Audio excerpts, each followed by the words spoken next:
What's going on, everybody? Paddle and Fin has got a meetup going down October 16th through 18th at Eastport Marina and Resort in Alpine, Tennessee, which falls right on Dale Hollow. What we're going to be doing is just hanging out, fishing.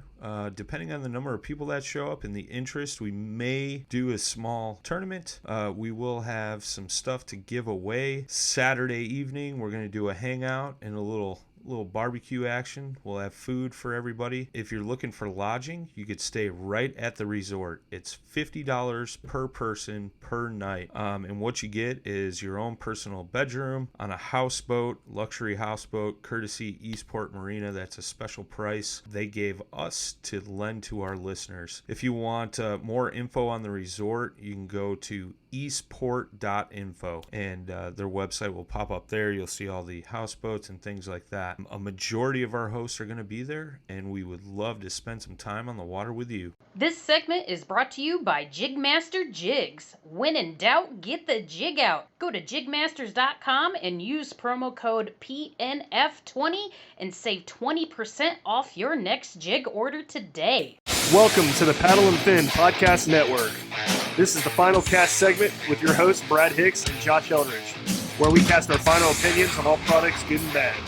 Welcome to the final cast.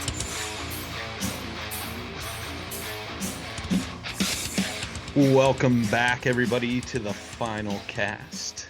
I'm filling in for your host Brad Hicks and Josh Eldridge. You got the OG Brian Schiller on the horn tonight, and tonight, you guys, we are talking to Danny Blandford from Secret Lures. We're going to get a little background on Danny and what Secret Lures is about and their lineup of products. And I'm looking forward to this one. I've heard a lot about you guys, and I don't know enough about you guys. So this will be an educational experience for me, and I hope everybody else listening, man. So, Danny, welcome. Welcome to the Paddle and Fin podcast, my friend. Man, Brian, thanks for having me. I'm excited to be here, and you know, you hit on the fact that you didn't know much about us, and that's really what we're trying to change here. I told people early on when I was kind of evaluating this project, I said I honestly believe it to be some of the best tackle people haven't heard of, and kind of got a background in the, I guess, the marketing and business side of the fishing industry, and I thought, well, I think I know how to help. You know, I know how to drive awareness, and I got a great product, so.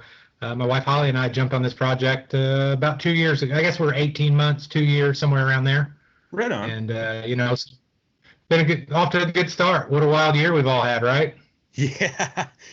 I was talking to one of our hosts today, and she was telling me some things that happened over the weekend at a fishing tournament and things like that, and it's just crazy, man. You know. Let's just hope 2021 is much better. So I feel like it's got a real solid shot, right? It's kind of like blanking on day one. You got nowhere to go but up, right? So yeah. I feel like 2020's kind of been like a skunk in the live well, right? So next year's bound to be better. One bite, making progress. Yeah, exactly.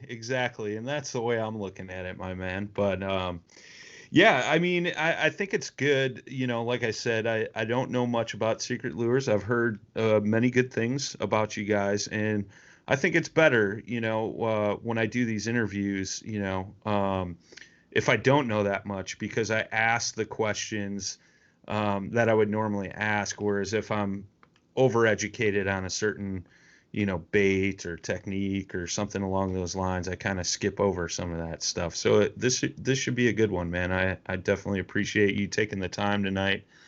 And I guess let's just start off, man. A little background on you, who you are, and how you got into the fishing industry, my friend.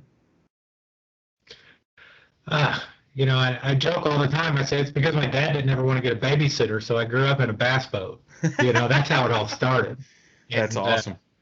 One day, talking to him, and I apologize. I'm like, Dad, you know, I kind of bust your chops occasionally for being too cheap to get a babysitter and making me grow up in a boat, you know. And I said, but please, no, I'm totally kidding. I wouldn't change that time for anything. But it really kind of encapsulates how I got here. I mean, I'm a river rat. We're located on the Ohio River, and I kind of think that's a testament to how much I love fishing. Because if you can become an angler and enjoy fishing on a fishery like this, sure, I probably would have failed out of school and been a bum if I lived somewhere that had a lot of bass, right? Because, but you know, the drive is real. The drive is real, and you know, thanks to Dad and even my mother. I just came from a fishing family. Whether we were catching bluegill or doing competition bass stuff, it's just small town, you know, not a lot of distractions. And if you wanted to do stuff, you went outside and you went fishing.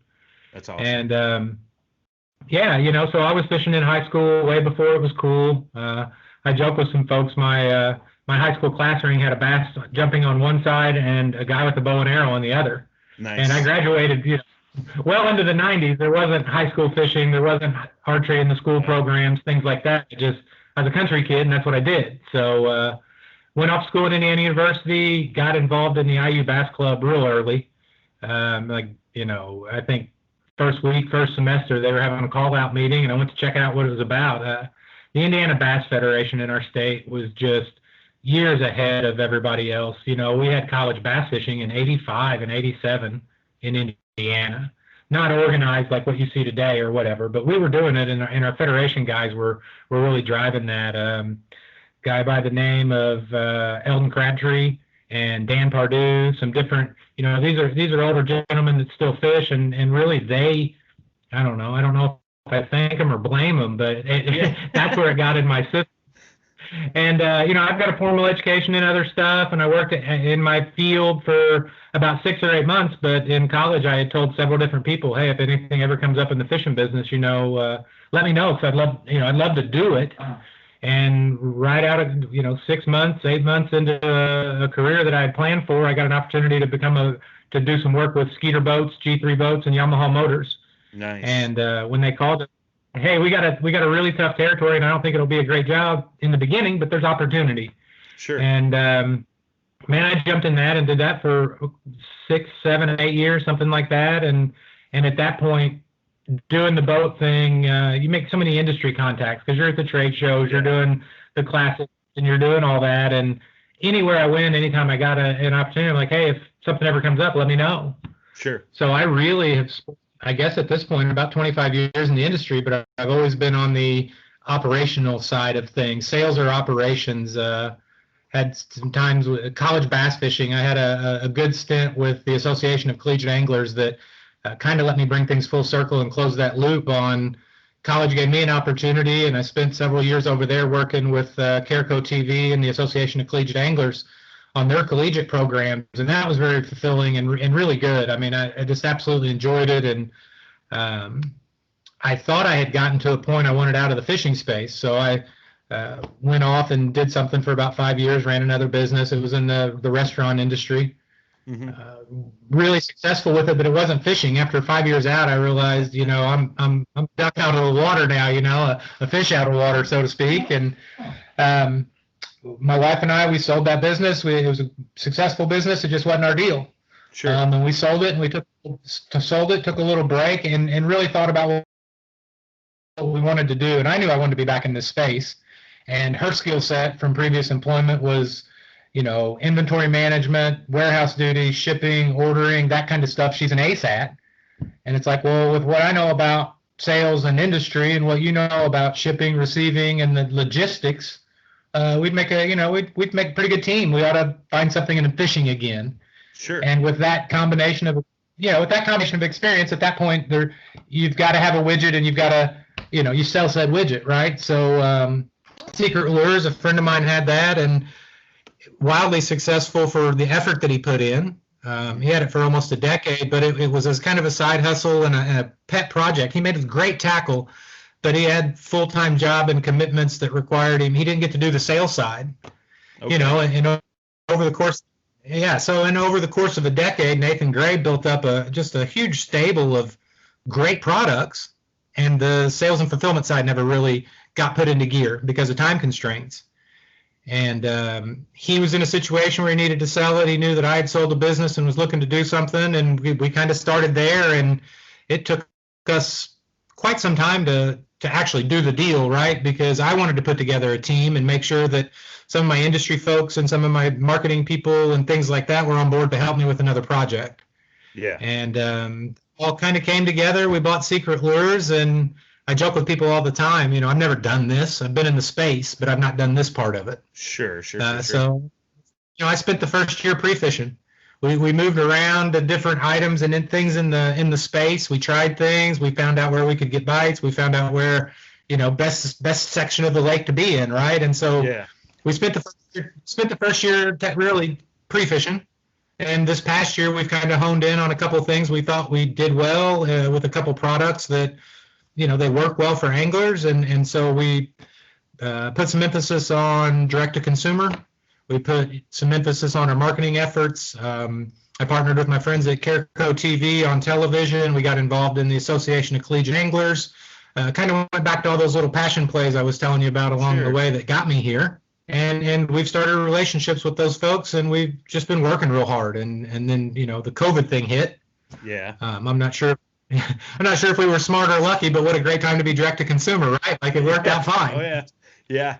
Yeah, it seems like, even still, man, I mean, I had a little lull in my day, and I was waiting to go visit a customer, and I walked into a Cabela's, and, like, shelves are empty, which, but not only that, but the store was empty, not a ton of people in there, things like that. And I've heard that complaint from various, friends of mine throughout the kayak fishing world is like, you go into a brick and mortar store right now, you can't find anything. So everybody's going the direct to consumer route. Some people are a little weary of going into, stores that could have potentially a big amount of people, but, B, it's hard to get things at those brick and mortar stores where it's guys like you that are going direct to consumer that, you can count on your order getting shipped out in a timely fashion and getting it on your doorstep in a timely fashion. So that's cool, man. I'm glad it's working out for you. I mean, with that question in mind, I mean, do you think if you guys were a brick and mortar store versus direct to consumer, how do you think that might have hindered you guys through all this? I don't know. I've had several people ask me. I told you my most recent project was a restaurant, right? And I wouldn't wish that set of circumstances. Yeah. No. Yeah. And people ask me how you like a tackle gig, and I tell them, I wouldn't trade problems with anybody. Right? At the end of the day, we all got to solve problems all day long, every day, right? Sure. I don't want to trade mine for anybody's. I like mine. But, we do have a dealer network. And those guys, I've stayed in close touch with them, and they're fighting exactly what you talked about. Good friend of mine, a local store that stocks basically everything we make, and we have a great relationship with. I talk to him on a weekly basis, and he may place an order for $7,000 to $10,000 worth of merchandise for his store, and he's lucky to get $1,500. Oh, and this is through major distributors and the guy wants to spend the money. He wants to buy more product because people are coming in and asking for it, but it's not available. Right. And our plan was to work on that dealer distribution and that whole network this year. But what everybody is facing, whether it's Cabela's or a little guy like me or my local tackle store, it's supply issues. Sure. Yep. Our system was built for normal. We did the usual, the normal. The tackle supply industry did very well, right? Because we did it year in, year out. You're selling down in the fall, you're stocking up prior to the classic, you're getting ready for ICAT. The cycle was so ingrained. And then you get this stick in the spokes. Yeah. And demand goes through the roof, right? I mean, demand went through the roof, and your supply chain people can't bring the people into the facility because they can't be that close. Sure. Your hook guys can't get the hooks because shipping is disrupted. Yeah. And so we direct to consumer worked out well for us, but it absolutely held us back because direct consumer was one of the prongs of our multi-prong approach. It just so happened that was the one we got done first, thankfully. Yeah. But we had our inventory situation was the people that are asking for it directly on a customer by customer basis, or dump it all into one or two retail locations and wait 6 more weeks for the next batch to show up. Yeah. And we need those dealers. We love those dealers. Those independent dealers will be a big part of what we do going forward, but we've got to get the supply chain back in a situation where we've got enough to go around for everybody. Sure. Had we been geared towards a dealer network to begin with, then the website would have been out of stock. Right. You know, you just, there's not ability to service everybody. You know, I see your shirt there, and those guys are just, you know, the Tackle Warehouse is a beast. Yeah. And, you know, we do our best to keep Tackle Warehouse in what they need because those guys do such a great job for the brand, and it's so convenient. And, Sure. you know, between them and secretlures.com, our supply chain could basically feed those two monsters this year. And then, of course, we do have 10 or 12 key dealers in the Midwest that are absolutely getting it done. And they were shook up in the beginning, but there were ways to keep working. And we all got a pretty quick pick me up when we started seeing the foot traffic coming through, you know, whether that be web visitors coming to me or people coming through the tackle store with a mask on, right? But people were out fishing. And, you know, I think we might have got better at back to nature type stuff, back to family type stuff out of this deal, because a lot of our normal distractions were taken away from us, right? So we kind of got back to some really core things. And man, what a great time to be a fishing company. It's just, it's an amazing thing. Yeah, I mean, So, I work part-time for a kayak shop, and at any given point in time, typically we have roughly anywhere between 200 and 300 boats in stock. Right now, we might have 3. Okay, so it's not just... No, and it's anything outdoors, and you touched on it, man. It's great to see folks. You know, I've said this a couple times on the podcast, putting these cell phones down, the tablets down, and especially the kids, and going outside and playing, because everybody's been cooped up in the house, afraid of, you know, going outdoors or out in public. You know, you can't go to a ball game, you can't go to a concert. A lot of people aren't taking vacations, things like that. So what are they doing? They're going out and recreating. And I know I was talking to a few people, you know, within the past couple of weeks, bike shops as well. It's hard to find a bicycle right now, you know, so it's good. Like you said, I think it's great because people are getting outside, and not only that, but families, you know. You know, a lot of times you go out, and I'm sure you've seen this being in the restaurant business, a family of 4 will sit down at a table and they're all doing this, looking into their phones. And it's sad, you know, like I remember as a kid, like that was the thing. We all sat down at the dinner table so we could talk about each other's days and, you know, what's coming up the weekend and things like that, man. And I think you're seeing more of that now because of this. So, I mean, in a way, as much as I hate the virus and what it's done to the world, in a way, I like the way it's kind of changed what people are doing. You know what I mean? Go ahead. I'm sorry.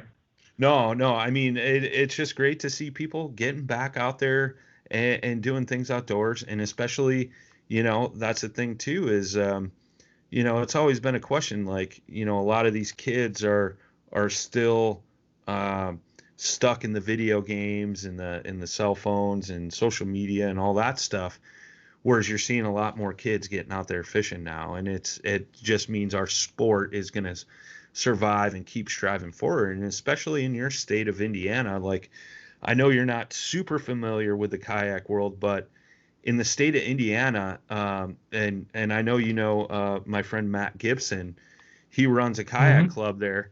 And the top 5 anglers of his clubs are all like 21 years old and younger, you know, which is awesome. Yep. It's awesome. And Matt likes donating his money to them. So I'm sure he's going to listen to this. So I need to throw that in there, you know. Hey, apparently digs and jabs at Fishing Buddies is not unique to the bass boat crowd, because that was awesome. And no disrespect, but I love that, man, and that's what it's about, you know, the camaraderie, right? At the end of the day, absolutely. I think that's probably the cool thing. I've been thinking a lot about this lately because we just passed a milestone of an anniversary on the tackle, and you know, I've just been thinking a lot about, man, there's guys now that, you know, they text me, they call me, we're friends. That, you know, they'd rather come pick up their tackle so we can hang out and talk for a little bit. Sure. And on in the company, we were competitors, right? Like, I just knew that guy's a stick, or, man, I don't want to see that guy back in such and such area. I know he fishes there, but I didn't know them as individuals. Sure. And through Secret Lures, Holly and I have made so many great friends that, if we had a big function, it's not just, friends. Now it's friends and families and customers who have become friends and at times even feel like family because of that continuity we've got with now. And that's been the really cool part of what we do. I can think of a dozen new friends I have that, we've all fished together. I've known them around, I know that dude or I've seen that guy. But now it's a personal thing, right? And that's really a cool thing when you can trade fishing lures for dollars and make friends. Like, come on, I'm pretty blessed, dude. Yeah. No, I hear you, man. I mean, I can attest to that too. Since I started doing this podcast, I'm the original founder of it and things like that. I got friends all over the country that, on any given day, I'll get a phone call from a couple of them. And, we talk like we've been friends since we were 5-6 years old, and it's great. The camaraderie aspect of the fishing world is just unbelievable. I mean, you can't beat it, man. It's something about the youth in Indiana, and that's really been a passion play for us because it mattered to me. It changed my life at the college level. But we've got so many more touch points now with the systems that have been built. You mentioned knowing Matt from Indiana.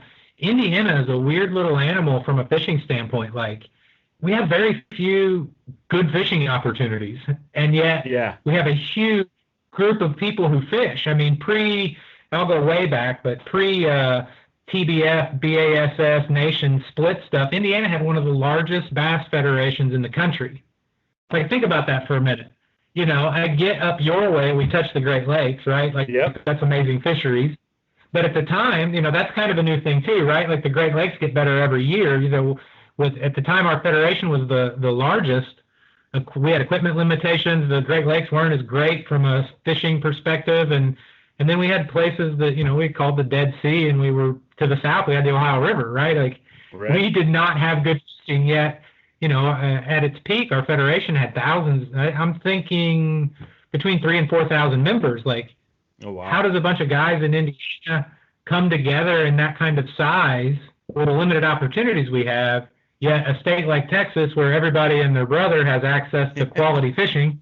Right. How are we beating them, right? But maybe it's a function of the limited things to do in Indiana, so we all get together and looking for camaraderie and fishing. But our federation, even after the split, we've got two great groups of people with our Bass Nation.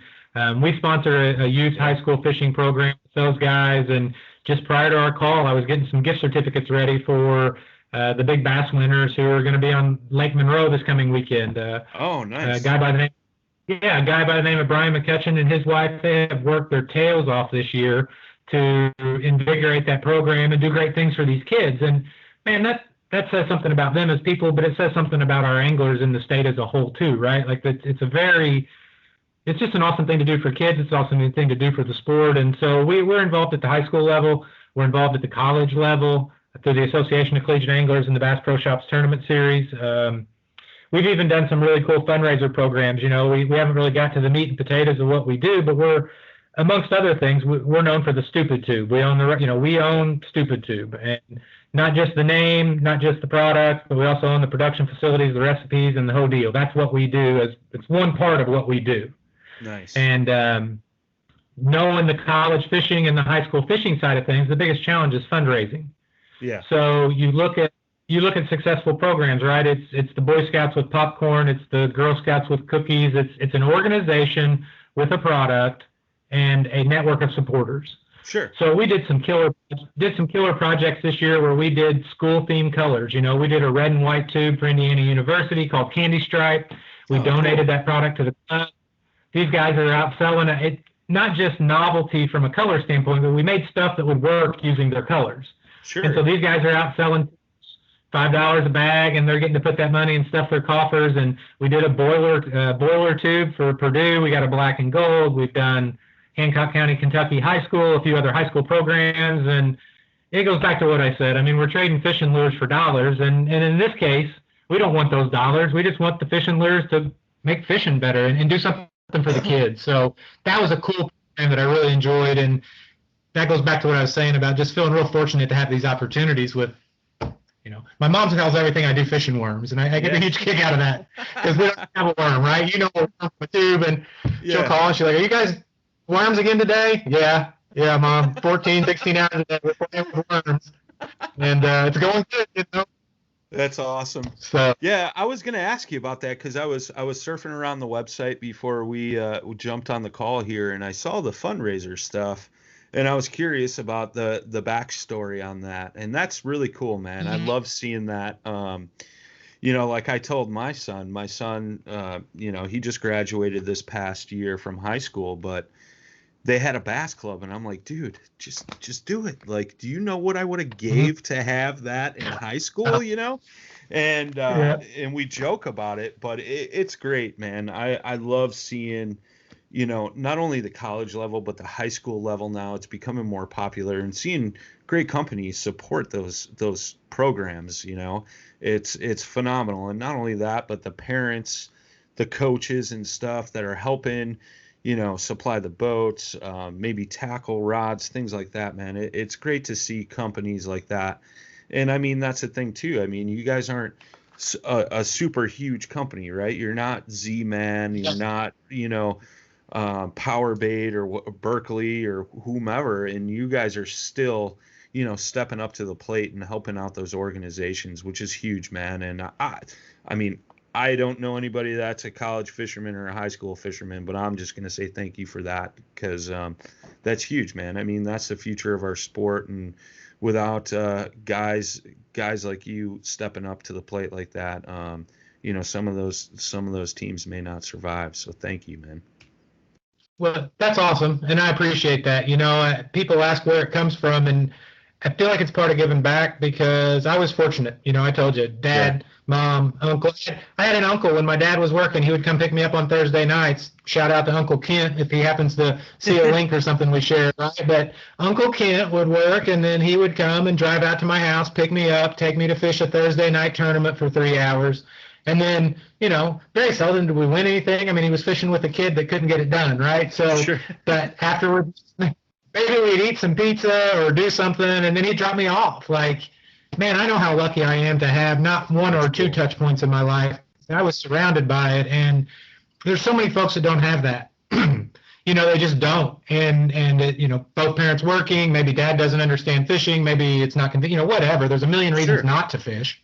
Sure. But now there's a structure where a high school curriculum can get involved and do that. And at the collegiate level, same deal. Sometimes these guys are getting well into their 20s and showing up at college, still not having had that exposure. Sure. And you don't catch them all. I don't think you can catch them all, but at least it's there. I think of some guys that came to IU Bass Club while I was there that, you know, they were the guys that held the spinning rod like this. Yeah. Right? You know what I mean? Sure. And we're loaning them tackle, we're stringing them up, we're like, here, dude, throw this bait. And ironically enough, I can think of a couple of those guys that caught more fish in college competition than I did, you know. but you know, those guys left college at least with an awareness of fishing and outdoor time and all that. And so if we can do anything to help that, like that's a no-brainer to me. And that's the easy and the fun part of what we do, right? So I appreciate the shout out. And it's all about barriers to entry. I think we can overcome some of those. And when Matt suggested I get, you know, talk to you guys and do this, I was excited because I've watched what you guys have done with kayak fishing as an organization, right? As a whole, kayak fishing, what a cool deal, because if you wanted to be in a boat before and have the I don't know, it took more boat, right? I mentioned I was a boat salesman. I remember when we got our first pricing and these things were going over 30 grand, and I'm like, man, guys, the people I know that buy bass boats, 30 grand is a significant investment. I'm worried about this. Sure. That was 20 years ago. Now they're 80, right? 70, 80. Yeah, 100. Those new Lexuses are going for over 100. It's crazy. Yeah, MSRP. I've been in the business. MSRP thing's a joke. Don't ever pay MSRP for a boat.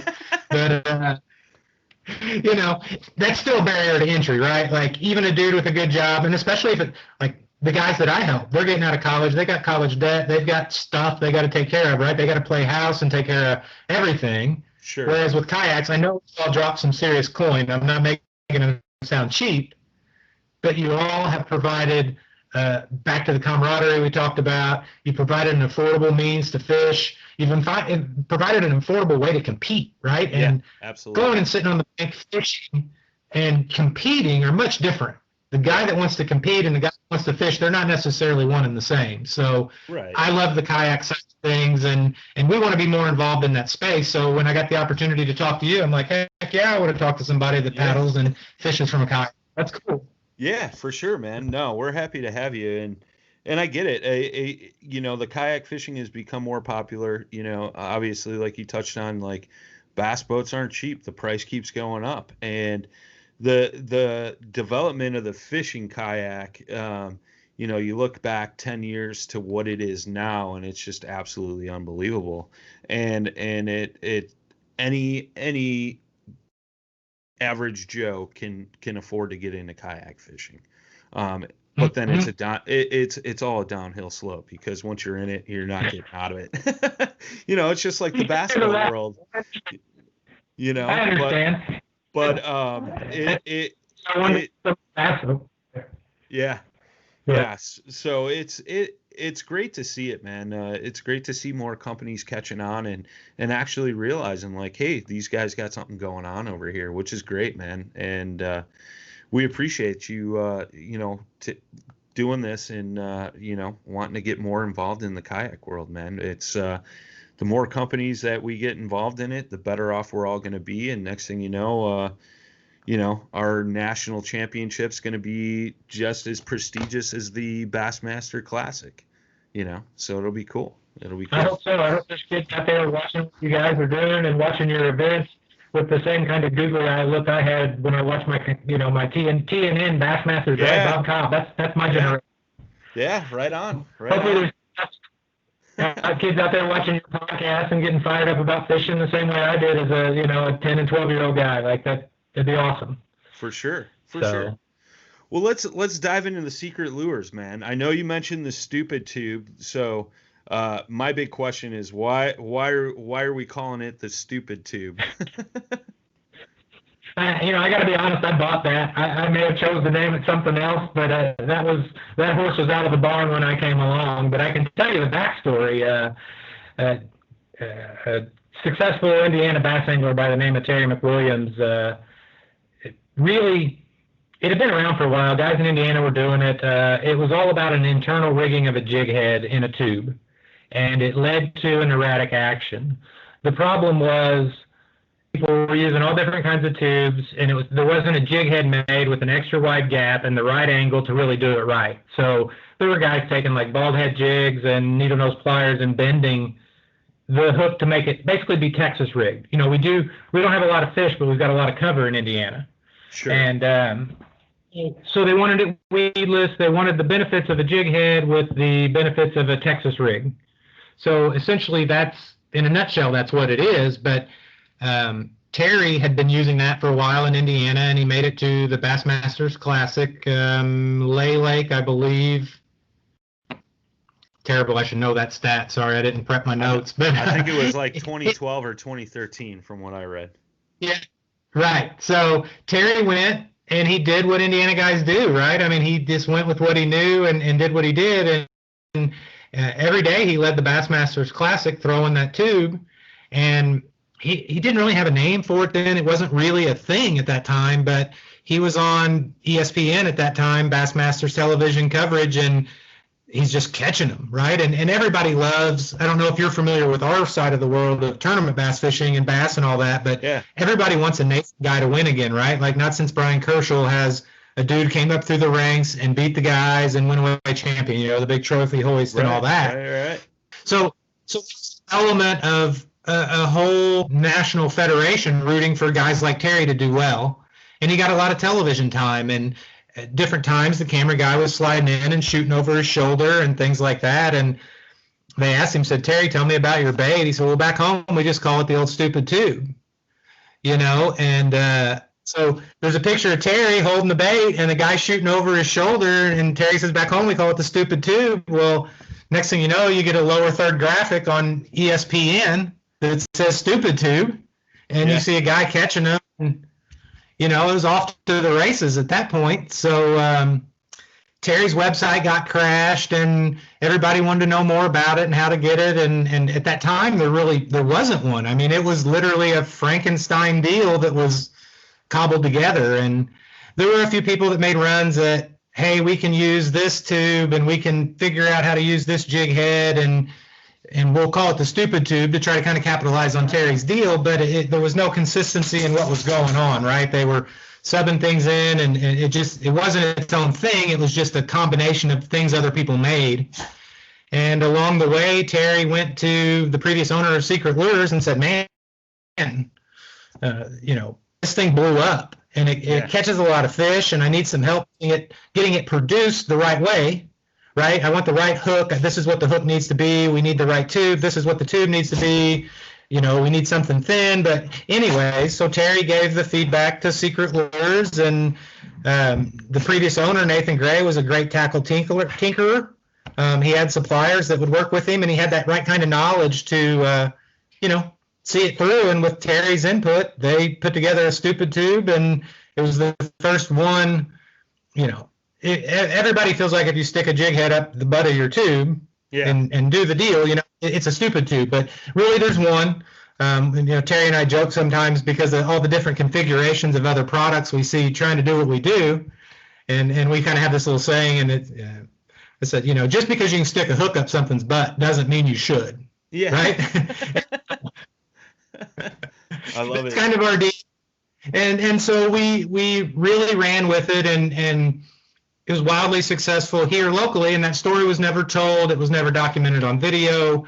And the distribution and none of that was ever worked on. And so when we bought the company, I used it for several months during the maybe we'll buy it, maybe we won't phase. I spent a lot of time using it because I've always been a Texas rig tube flipper prior to owning Secret Lures. I mean, I grew up with, it started with Gitsits, right? That's when I first was introduced to a tube, it was a Gitsit, and I was maybe 10 or 12. But for the same reason, it came on a jig head. You can't throw a jig head on the Ohio River where I live because you lose it every cast. So I saw the benefit of it, and we started telling that story more effectively, and we started working on the distribution, and we sent it out to lots of other markets, and this thing has gone bonkers.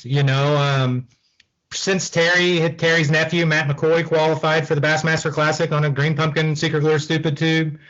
Nick Ratliff won the college bracket deal a couple of years ago, and he was using a Green Pumpkin Stupid Tube for some of his key fish, and he was switching back and forth between a few tubes, but that's three people that have fished their way into the Classic with a little green jig head made by our small and growing company down here in southern Indiana.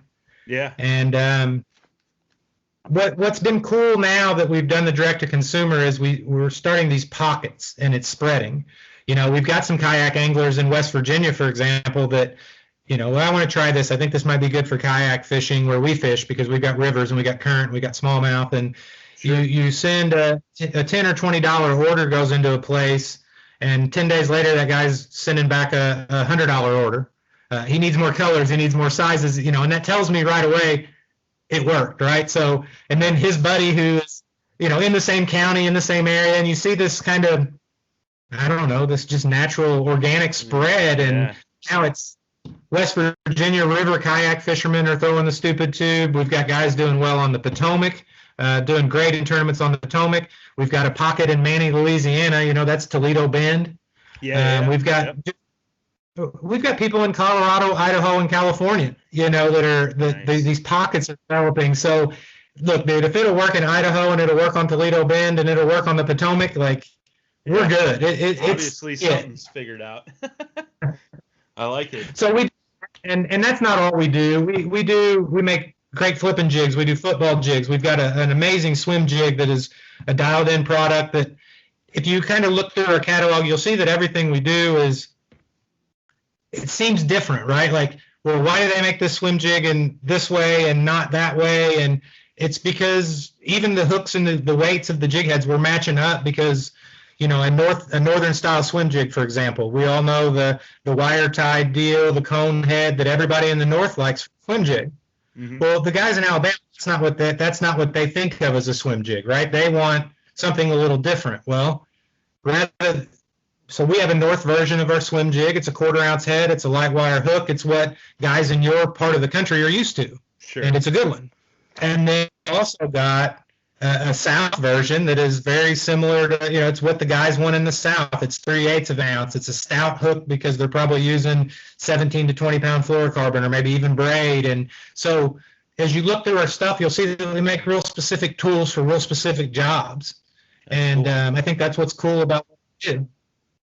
That's very cool, man.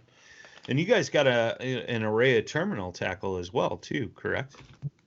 Yeah, we do jig heads. We make great shaky heads. We do a shaky head with an extra wide gap hook and a football-shaped head. That thing, it's same deal.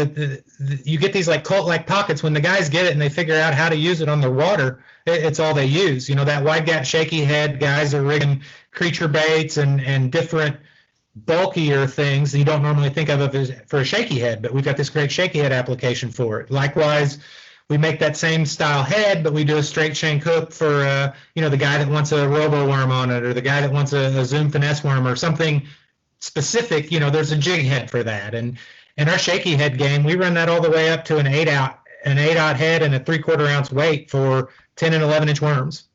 So cool.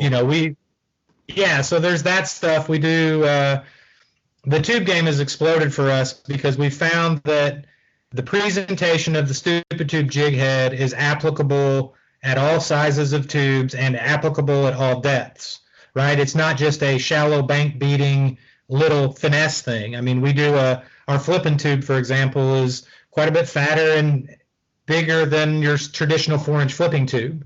What's cool about that, though, is because we have the production side, our strategy with tubes is a little different. Most people make a big tube by continually just dipping it in plastic, right? You add more plastic, It gets bigger. We took the time to develop some proprietary rods and things so that a lot of our tube, the right amount of our tube is the inside diameter. So you've got a nice soft pocket of air. You don't have to have a fat, hard tube to have a big tube. Nice. Right? So we tube. It sounds funny, and I blame Terry, but you asked about the stupid tube. Well, rather than walking away from that and trying to do things different, when I rolled out my big tube, I'm like, Terry, what do we call it? And he's like, well, I've been calling it the big dummy for a while because it's so big and fun. I love it. And it's like, you know what? It's catchy, it's trendy, we like it, and at the end of the day, it's who we are. We don't take ourselves that serious, right? If you can't have fun with fishing, you probably can't have fun. So we've got a big dummy, and we've got a flipping stupid tube, and then we've got a whole assortment of jig heads of different sizes. So we've got jig heads from an 1/8 ounce all the way up to 3/4, and they're all based on our internal rigging method. They've all been balanced and tested out to give you, the seductive spiral fall and the Texas benefits of texposing your hook and a little bit of snag protection and that kind of thing. So everything from tubes to jig heads to shaky heads to lots of jig offerings. We got a killer frog. I don't know if you're a topwater frog fishing guy, but we've got a frog called that thing is great. Cast it a mile, runs belly down, and you can fish it really slow, and it's got a lot of good things going for it. It was actually the first bait. Secret Lures came about over a frog and a bass tournament that me and the previous owner shared water in. I won a Federation championship throwing a frog before frogging was cool, and he came and asked me about it one day, and I'm like, this frog I'm using is okay, but the perfect frog would have, and I rattled off 5 or 6 features, and he congratulated me. We went our separate ways, and flash forward a few weeks, and he shows up at a boat ramp. We bump into each other again, and he had gone and made a hand pour version of what I felt like we needed, and I was like, dude, you should start a company and sell that thing. You'll sell $1 million. Right. I think that's straight. Cool. I let him. That all worked out, right? He got his money back out of me, and then. That's cool, man. Yeah, I was, like I said, before we got on it, I was kind of surfing through and looking at the whole catalog that you guys offer, and I saw that frog, and that looks enticing, man. I know, we were talking earlier. Matt Gibson and I were talking, and he's like, "You're stupid. You should throw the stupid tube." It's that camaraderie thing, And I was like, "Tell me more about said stupid tube." And we kind of had cracking jokes back and forth, but Yeah, I didn't know that your guys' lineup was so deep on baits and stuff. That's the one thing I didn't totally know. I know he mentioned jigs to me, but I didn't know about the frog and the terminal tackle. So it's cool to see what you guys are doing, man, and seeing you guys grow for sure. Yeah, I mean, that was the appeal of the company when we were looking at them. I mean, Nathan had 250 SKUs of really good stuff that nobody knew about. Yeah. And, you know, if you were to start from scratch and try to roll out with 250 SKUs, that's a long, hard road. And he was just quietly building and building and building and not selling them. And I just kept looking at it, and I'm like, man, with that much good stuff that's already done, we need to get a hold of this. And we haven't let up. I mean, our web guys are working on loading 80 new items to the website this week, new tube colors, new jig colors. That was the challenge with COVID. Some of the projects that we had for new product introduction, they just got freaking smashed. Yeah. So we had to pivot there, and we're small enough we can pivot, and we went with some new colors and some new offerings that keep things fresh. And those 80 items, man, those are us. That's what we do. We constantly are working at that. And you know, I can't spill the beans on some of the stuff that is back on track now that the supply chains are opening up, but man, I can't wait for 2021, because now Holly and I get to start putting our spin on some of the stuff that we think that, you know, we need. And I would say by this time next year, the Secret Lures will have 400 unique items. Oh, wow. Wow. All right. Some expansion in the works. I like it. Well, let me preface that. You know, in the retail world, a peanut butter and jelly jig and a candy crawl jig are two items, right? Yeah, I'm not talking for, but just SKUs, you know. Sure. Yeah, I didn't want one of your listeners to think that I'm like, you know, cranking out 480 new bait styles. Right. Yeah. No. Yeah. But still, man. No, but I got two coming that we're super excited about, and actually, I'm heading to Kentucky Lake this weekend with Matt McCoy, and we're going to work with some of this stuff and work on some upcoming television programs for the 2021 season. So we got to film quietly and make sure we pick up our stuff and don't leave anything out, because we're making a show before we've got all of our other ducks in a row. Right. But we're excited about these. You know, if we can go to Kentucky Lake in September and catch some good fish for TV, then I know we're solid. It's a tough time to be down there right now. Yeah, I just came back from there this past weekend, man, and we caught some fish, but nothing big. So, we were talking to one of the locals at the ramp, and he's like, "You guys fishing for bass?" He's like, "What are you, crazy? This ain't the time of year for bass." He's like, "You should be out there catching catfish." And I was like, "I'm not a cat fisherman, bro, but you know what? We caught some fish. They weren't the biggest, but hey, we caught some fish in a mixed bag of largemouth and smallmouth." And I was like, I'll take that any day, you know? So it was good, man. It was good.